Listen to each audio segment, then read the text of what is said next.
मंगलम भगवान विष्णु मंगलम गरुड़ध्वज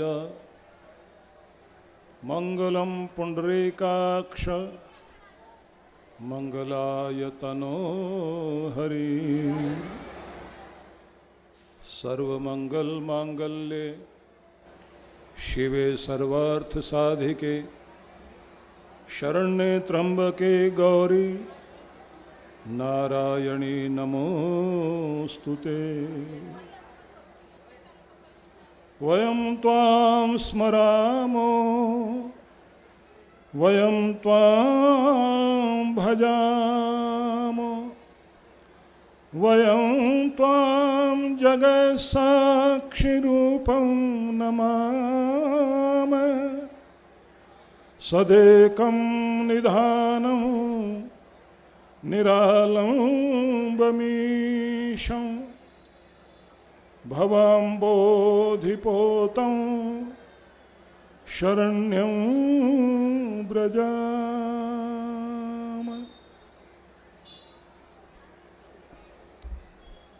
कल्कि धाम में समुपस्थित इस स्थान की गरिमा बढ़ाते हुए महंत नारायण गिरी जी महाराज और इस पवित्र तीर्थ को जो सिद्धि देने का कार्य कर रहे हैं, तीर्थ मेकर की भूमिका निभा रहे हैं, माननीय पूज्यपाद आचार्य प्रमोद कृष्णम जी,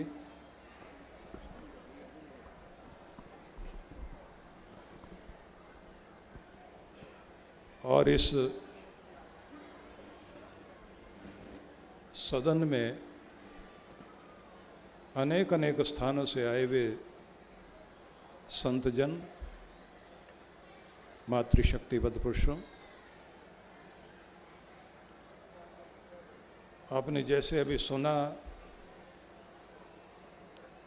एक लंबे संघर्ष के बाद वो दिन आया कि भारत के यशस्वी प्रधानमंत्री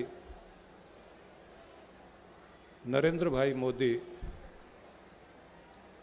जिन्हें मैं कहता हूं कि वो भी स्वयं नहीं आए, निमंत्रण से भी नहीं आए, उनको निमंत्रण हृदय में कल्कि भगवान ने ही भेजा होगा जो यहाँ पधारे। और ये समय है जिसे हम कहेंगे कि सनातन संस्कृति का उदय काल है। भारत की अस्मिता और भारत के स्वाभिमान को एक नया वर्चस्व देने का काल है। इसलिए इस समय हम लोग देख रहे हैं कि दुनिया के कोने कोने में जिस देश की चर्चा हो रही है वो हमारा भारत है।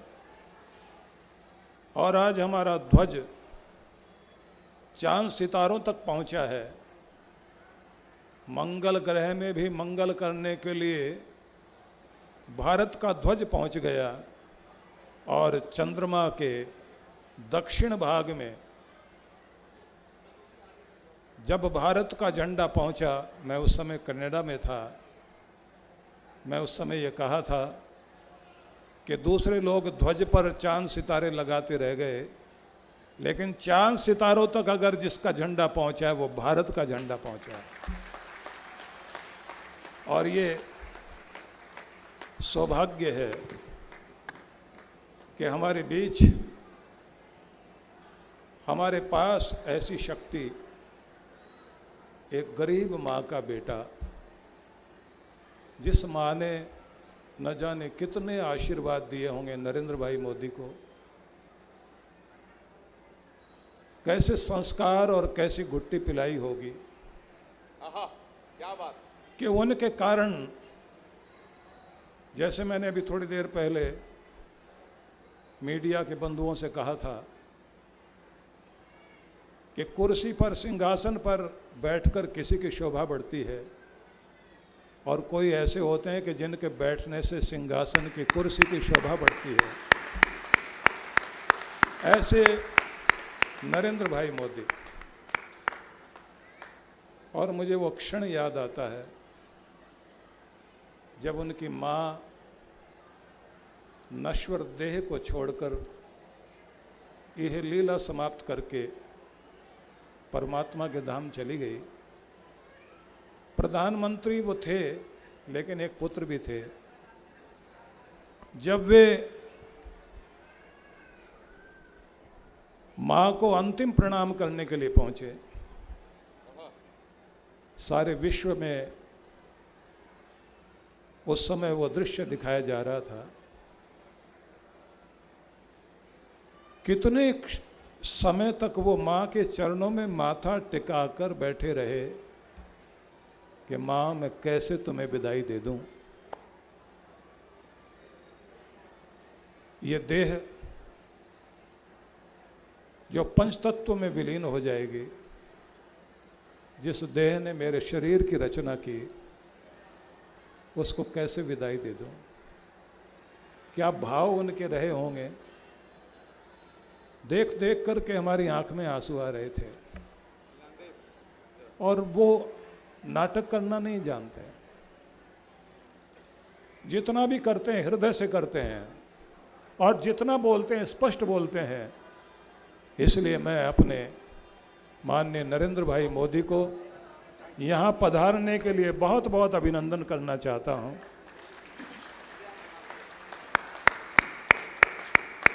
अठारह वर्षों के बड़े भारी संघर्ष के बाद 2016 में तो मैं भी यहाँ आया, जहाँ खुदाई की गई थी और आधारशिला रखी जानी थी, और जैसे बैन लग गया, सब चीज़ें वहाँ रुक गई। आखिर तक भी इनके साथ ये होता रहा कि किसी भी प्रकार से उस जगह में जहाँ आधारशिला देश के प्रधानमंत्री ने रखी, उस स्थान को प्रतिबंधित करने की चेष्टा बहुत होती रही। लेकिन परीक्षा हो रही थी इस बात की कि आचार्य प्रमोद कृष्णम क्या हैं, और उन्होंने सिद्ध कर दिया कि कुछ भी बाधाएं आ जाएं, ना हिलेंगे, ना टूटेंगे, ना गिरेंगे, आगे बढ़ेंगे। और उन्होंने सफलता प्राप्त की। इसलिए मैं कह रहा था कि बाधाएं कब बांध सकी हैं आगे बढ़ने वालों को, और विपदाएं कब मार सकी हैं मरकर जीने वालों को। और आज वे तीर्थ मेकर की भूमिका में हैं, क्योंकि ये तीर्थ बन रहा है, और आने वाले समय में ये तीर्थ न जाने कितने कितनों की झोलियां भरेगा, कितनों की मनोकामनाएं पूर्ण होंगी। लेकिन इतिहास लिखा जा रहा है, और ये देखना होगा कि हम साक्षी बने हैं तो हम अपनी क्या भूमिका निभाते हैं।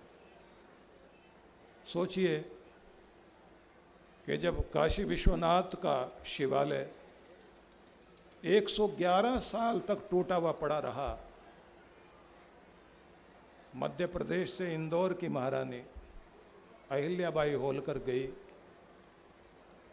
और जिस तरह से उन्होंने अपनी भूमिका निभाई, वो शिवालय निर्मित हुआ। और मैं ये जानता हूँ कि जब भी कभी ऐसी स्थिति आती है कि भगवान कुछ बड़ा कार्य करना चाहते हैं, तो अनेक अनेक शक्तियाँ परमात्मा अपने आप खड़े करने लग जाते हैं। जैसे अगर आप भी यहाँ बैठे हैं तो आप आचार्य प्रमोद कृष्णम की शक्ति हैं,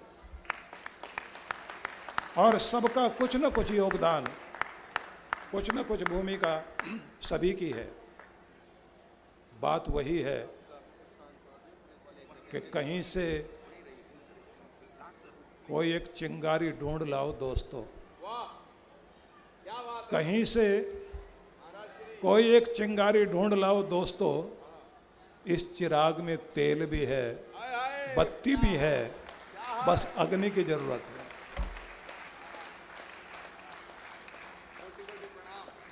इसलिए सबको अपनी अपनी भूमिका निभानी पड़ेगी। जब काशी विश्वनाथ का मंदिर बना, उस समय पंजाब की एक रानी को पता लगा कि एक महिला ने इतना बड़ा योगदान दिया। उसने अपने पति से कहा कि हमारा कुल परिवार भी आगे आना चाहिए, और 1000 किलो सोना गुंबद पर लगाने के लिए भेजा गया। और वो महारानी के पति थे महाराजा रणजीत सिंह जी महाराज। और जब उन्होंने 1000 किलो सोना भेजा तो पता लग रहा था कि एक शक्ति नहीं, अनेक शक्तियों का उदय हो गया। और उन्हीं दिनों एक घटना और घटी। भवानी स्टेट की महारानी, महारानी भवानी, वो भी काशी में पहुंची। उन्होंने सुन रखा था कि काशी विद्वानों की भूमि है, ज्ञान की भूमि है, शिक्षा और विद्या की भूमि है। जब पता लगा कि वहाँ के हजारों हजारों विद्यालय बंद पड़े हैं, विद्वानों की मंडलियाँ भंग हो गई, कोई भी सामने नहीं है, तो उन्होंने गंगा में डुबकी लगाते हुए और संकल्प किया कि 1 साल तक मैं यहाँ रहूँगी और 1 वर्ष तक हर दिन गंगा में डुबकी लगाकर स्नान करने के बाद संकल्प लूँगी कि हर दिन एक संस्कृत विद्यालय की स्थापना होगी। और उसके बाद 365 विद्यालय, उनके लिए जागीर दी, भूमि दी, उनके लिए व्यवस्था की। मैं आपको कहना चाहता हूं कि केवल यहाँ मंदिर ही बनेगा ऐसा नहीं, मंदिर तो बनेगा ही, तीर्थ तो बनेगा ही, ये विद्या का केंद्र भी होगा, ये शक्ति का केंद्र भी बनेगा, ये मुरादों को पूरा करने वाला केंद्र भी बनेगा। और ये केंद्र होगा बाल संस्कार के लिए, आध्यात्मिक प्रगति के लिए, गुरुकुलों के लिए, अनाथालयों के लिए। और ये स्थान होगा जहाँ आध्यात्मिक क्रीड़ा क्षेत्र बनेगा, जिसमें न जाने कितने कितने परिवारों के बालक यहाँ आकर मनोरंजन करते हुए आध्यात्मिक संदेश लेकर के जाएंगे। आचार्य जी के साथ मेरी वार्ता हो रही थी, वो अपनी भावनाएं बता रहे थे, और वो अपनी सारी चीज़ें अभी नहीं बता रहे हैं, क्योंकि वो अपने भेद धीरे धीरे खोलेंगे। और जैसे जैसे चीज़ें सामने आएगी आपको पता लगता जाएगा कि यहाँ क्या होने वाला है। हालांकि इन्होंने बहुत बड़ा दर्द झेला, और दर्द देने वाले कोई और नहीं थे, अपने थे। कहा जाता है कि एक सुबह बाजार खुला, लोहार की दुकान भी साथ थी और सुनार की दुकान भी साथ थी। ठक ठक की आवाज आने लग गई। लोहार जैसे ही अपने हथौड़े से काम कर रहा था, एक चिंगारी टूटकर सुनार की दुकान में जाकर गिरी, और जैसे सुनार की दुकान में जाकर के वो चिंगारी गिरी लोहे की, उसी समय सोने ने उस लोहे से पूछा कि पिट तो हम भी रहे, पिट तुम भी रहे हो। क्योंकि सोने का तार लेकर सुनार लकड़ी की हथौड़ी से पीट रहा था, और उसी समय पिटते पिटते सोने ने पूछ लिया लोहे से कि पिट तुम भी रहे हो, पिट हम भी रहे हैं, फिर इतनी आवाज क्यों करते हो? हमारी आवाज तो इतनी नहीं आ रही। लोहे ने कहा, तुम्हें पीटने वाला पराया है, मुझे चोट मारने वाला मेरा अपना है। क्या बात है। तुम्हें जब चोट लगती है वाह महाराज जी, तो शरीर पर लगती है, आहा, मुझे जब चोट लगती है वाह महाराज, शरीर से लेकर के दिल तक चोट पहुंचती है, इसलिए आवाज तेज आती है।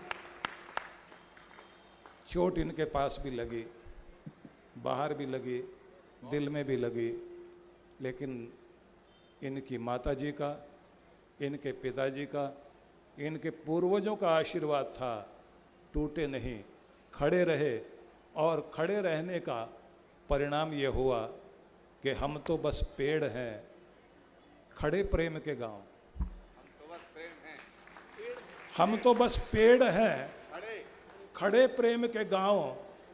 खुद तो तपते धूप में, आहा, खुद तो तपते, तपते धूप में औरों को दे छांव। औरों को देते, तो तपते रहे लेकिन दूसरों को छांव देते रहे, और उसी का परिणाम है कि आज ये जो दृश्य और परिदृश्य दिखाई देता है, ये तो आंखें जो आज साक्षी बनी हैं, ये इतिहास की सृजना हो रही है। और आने वाला समय आप लोग याद करोगे, आपके पूर्वज, आपके वंशज, आपकी अगली पीढ़ियां, वो ये कहेंगे हम गए थे, शुरुआत हुई थी, ऐसी ऐसी भूमिका हुई थी, नारायण गिरी महाराज आए हुए थे, उन्होंने ऐसे बोला था, आचार्य प्रमोद कृष्णम ने ऐसे बोला था, स्वामी अवधेशानंद जी आए थे, उन्होंने ऐसे बोला। और मुझे पता लगा डॉक्टर कुमार विश्वास भी यहाँ आए थे और बड़ा भारी विश्वास दिला के गए हैं, उनको भी याद किया जाएगा। क्योंकि गढ़ गए जो नींव में, आहा, उन पत्थरों को याद कर लो। आहा, क्या बात है, गढ़ गए जो नींव में, उन पत्थरों को याद कर लो, जो नहीं देते दिखाई उन बहादुरों को याद कर हाय लो। हाय, बहुत बड़ा कार्य हो रहा है। और मुझे निश्चय हुआ था कि हम लोग यहाँ से 7:30 बजे विदा हो जाएंगे, लेकिन ये मुझे ऐसे 84 कोस की परिक्रमा कराते रहे, तो मन में तो बहुत कुछ है, लेकिन कुछ आगे के लिए रख लेते हैं। और मैं ये कहूँगा, आने वाला समय बहुत ही दिव्य होगा और बहुत अद्भुत होगा। ये स्थान साधारण नहीं है, इस स्थान में बहुत बहुत विशेषताएं होंगी। इसलिए अपनी अपनी भूमिका तय कर लें कि मैं क्या करूँगा। राम जी के राम सेतु के लिए, राम काज के लिए देवता ही उतरे थे बंदर भालू बनकर, तो आप भी तो कल की धाम के बंदर भालू ही हैं। सब लोग मिल जाइए, मिलकर काम कीजिए। अगर भवानी स्टेट की महारानी अपनी भूमिका निभा सकती हैं, और अगर अहिल्याबाई होलकर भूमिका निभा सकती हैं, तो हमें भी कोई न कोई भूमिका निभानी चाहिए। और मैं अपनी तरफ से इतना ही कहता हूँ कि मैं हर रूप में आचार्य प्रमोद कृष्णम के साथ हूँ, और कल की भगवान की कृपा मुझे भी प्राप्त हो और आप सबको भी प्राप्त हो।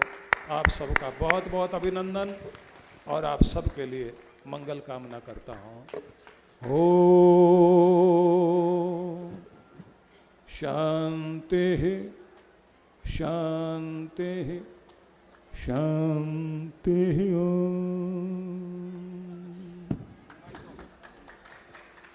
जोरदार एक बार तालियों से श्री चरणों में उनका आभार व्यक्त किया जाए। मनीन जैन जी से मैं चाहूँगा कि वो ऊपर आ जाएं और महाराज श्री को श्री कल्की धाम की तरफ से उनके चरणों में हम एक स्मृति चिन्ह निवेदित करना चाहते हैं।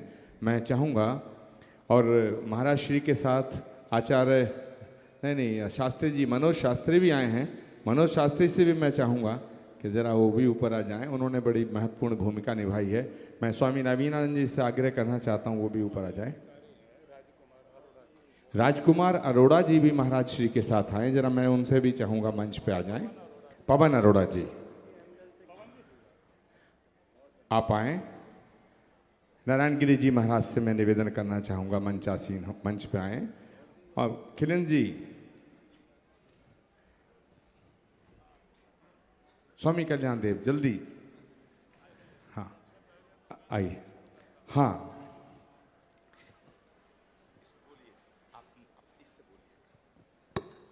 तो सबसे पहले तो मैं ही ओंकार बिंदु संयुक्तम नित्यम ध्यायन्ति योगिनः कामदम मोक्षदम चैव ओंकाराय नमो नमः। मैं सबसे पहले आचार्य प्रवर को अपनी ओर से भगवान का ये स्वरूप प्रदान करता हूँ। इनके हृदय में भगवान की अनंत अनंत कृपाएं जागृत हों और ये महनीय कार्य करने में आप सफल हों। बहुत बहुत अभिनंदन। और नारायण गिरी महाराज भी हाथ लगाएं तो नारायण कृपा भी होगी। महाराज आप भी हाथ लगाओ। जय हो। सभी लोगों को बहुत बहुत अभिनंदन, बहुत बहुत शुभकामनाएं। कल की भगवान की, सनातन धर्म की। मैं चाहूँगा स्वामी नवीनानंद जी महाराज, मणिन जैन जी और स्वामी कल्याण देव जी, हमारे खिलेन जी, हमारे नारायण गिरी जी महाराज, हम सब श्री कल्की धाम की तरफ से पूज्यपाद परम पूज्य आचार्य सुधांशु जी महाराज को श्री कल्की धाम का ये जो प्रस्तावित चित्र है उसको अर्पित कर रहे हैं। मैं चाहूँगा ये ऐतिहासिक पल बन जाए। इतनी जोरदार तालियों से उनके चरणों में निवेदन।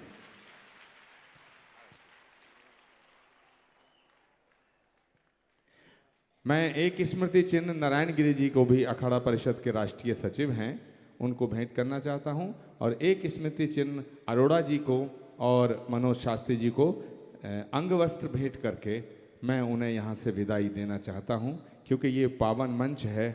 और महाराज श्री मेरे दर्द की बात कर रहे थे तो मैं, और आज मुझे महाराज श्री बहुत दिनों बाद इतने मूड में नज़र आए, इतने मूड में नज़र आए कि कई शेर कई शायरी हो गई। तो मैं भी एक शेर उनके चरणों में निवेदित करना चाहता हूँ कि एक दो जख्म नहीं दिल में पूरा जिस्म ही छलनी है। एक दो जख्म नहीं दिल में पूरा जिस्म ही छलनी है। दर्द बेचारा परेशान है, किधर से उठूं किधर से उठूं। लेकिन महाराज श्री आपका ये जो आशीर्वाद का हाथ है ना, ये मेरे साथ रहना चाहिए। हम सनातन का झंडा लेकर के इस दुनिया में एक नया इतिहास लिख देंगे।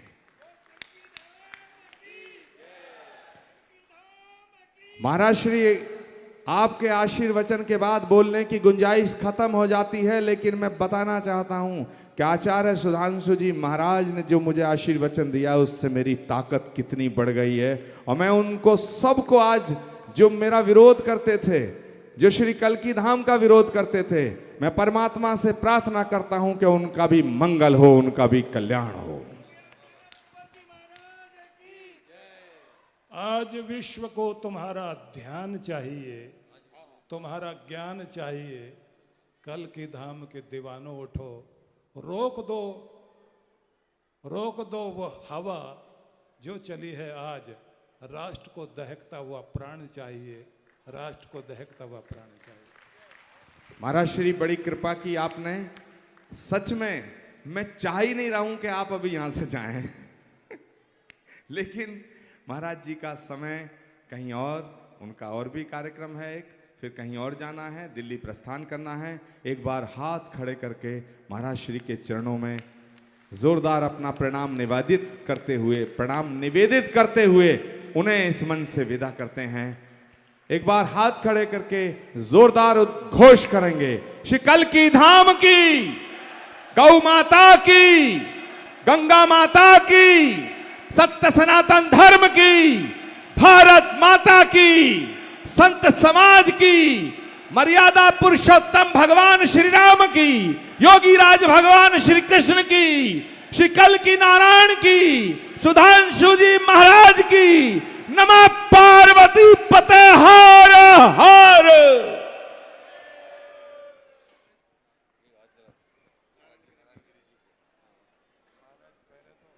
नारायणगिरी जी को एक स्मृति चिन्ह मणि जी हाथ लगाइए जोरदार तालियों से अखाड़ा परिषद को। सत्यानंद जी मंच का कार्यक्रम आगे चलता रहे, मैं महाराज जी को उनकी गाड़ी तक छोड़ने जा रहा हूं। बहुत बहुत आभार, बड़ी कृपा।